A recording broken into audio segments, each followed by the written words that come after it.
Capítulo 2, que trata de la primera salida que de su tierra hizo el ingenioso Don Quijote.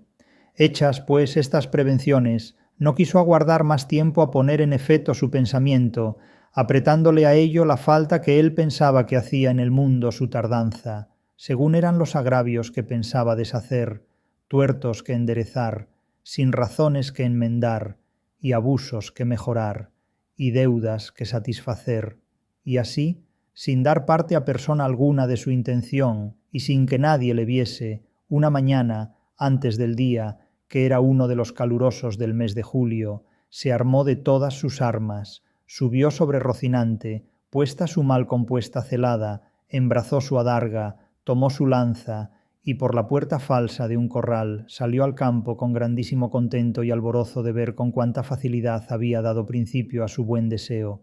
Mas apenas se vio en el campo, cuando le asaltó un pensamiento terrible, y tal, que por poco le hiciera dejar la comenzada empresa, y fue que le vino a la memoria que no era armado caballero, y que conforme a ley de caballería, ni podía ni debía tomar armas con ningún caballero, y puesto que lo fuera, había de llevar armas blancas, como novel caballero, sin empresa en el escudo, hasta que por su esfuerzo la ganase.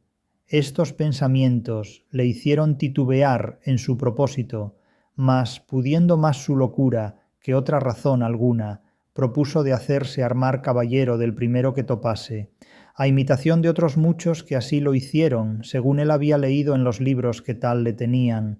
En lo de las armas blancas, pensaba limpiarlas de manera, en teniendo lugar, que lo fuesen más que un armiño, y con esto se quietó y prosiguió su camino, sin llevar otro que aquel que su caballo quería, creyendo que en aquello consistía la fuerza de las aventuras.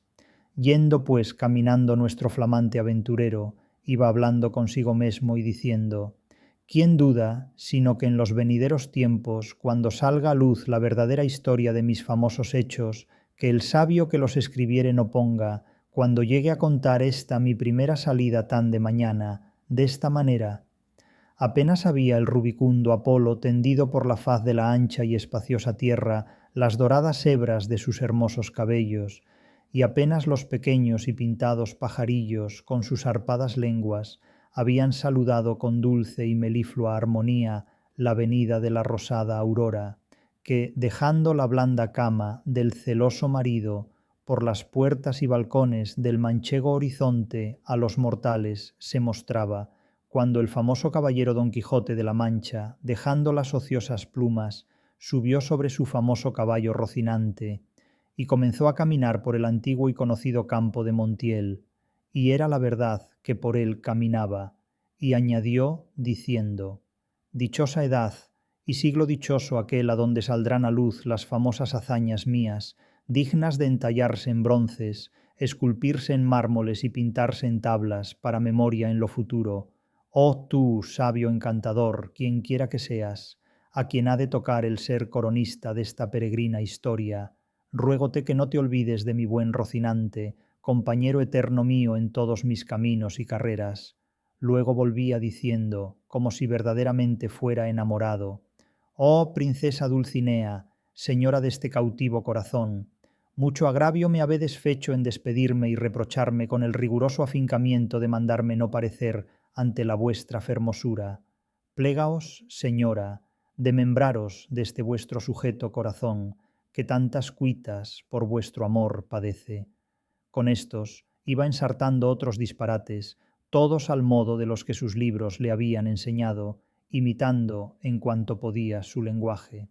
Y con esto caminaba tan despacio, y el sol entraba tan apriesa y con tanto ardor, que fuera bastante a derretirle los sesos, si algunos tuviera. Casi todo aquel día caminó sin acontecerle cosa que de contar fuese, de lo cual se desesperaba, porque quisiera topar luego con quien hacer experiencia del valor de su fuerte brazo.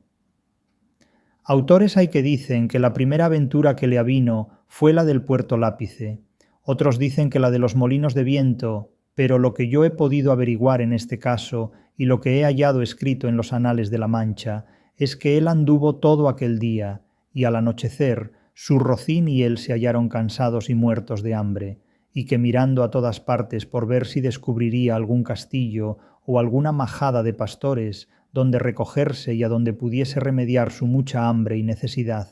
Vio, no lejos del camino por donde iba, una venta, que fue como si viera una estrella que, no a los portales, sino a los alcázares de su redención le encaminaba. Dióse priesa a caminar, y llegó a ella a tiempo que anochecía. Estaban acaso a la puerta dos mujeres mozas, destas que llaman del partido, las cuales iban a Sevilla con unos arrieros que en la venta aquella noche acertaron a sacer jornada, y como a nuestro aventurero todo cuanto pensaba, veía o imaginaba, le parecía ser hecho y pasar al modo de lo que había leído. Luego que vio, la venta se le representó que era un castillo con sus 4 torres y chapiteles de luciente plata, sin faltarle su puente levadiza y honda cava, con todos aquellos adherentes que semejantes castillos se pintan. Fuese llegando a la venta, que a él le parecía castillo, y a poco trecho della detuvo las riendas a Rocinante, esperando que algún enano se pusiese entre las almenas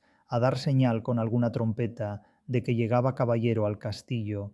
Pero como vio que se tardaban y que Rocinante se daba priesa por llegar a la caballeriza, se llegó a la puerta de la venta y vio a las 2 distraídas mozas que allí estaban, que a él le parecieron 2 hermosas doncellas o 2 graciosas damas que delante de la puerta del castillo se estaban solazando. En esto sucedió acaso que un porquero que andaba recogiendo de unos rastrojos una manada de puercos, que sin perdón así se llaman, tocó un cuerno, a cuya señal ellos se recogen, y al instante se le representó a Don Quijote lo que deseaba, que era que algún enano hacía señal de su venida, y así, con extraño contento llegó a la venta y a las damas, las cuales, como vieron venir un hombre de aquella suerte armado, y con lanza y adarga, llenas de miedo se iban a entrar en la venta, pero Don Quijote, coligiendo por su huida su miedo, alzándose la visera de papelón y descubriendo su seco y polvoroso rostro, con gentil talante y voz reposada,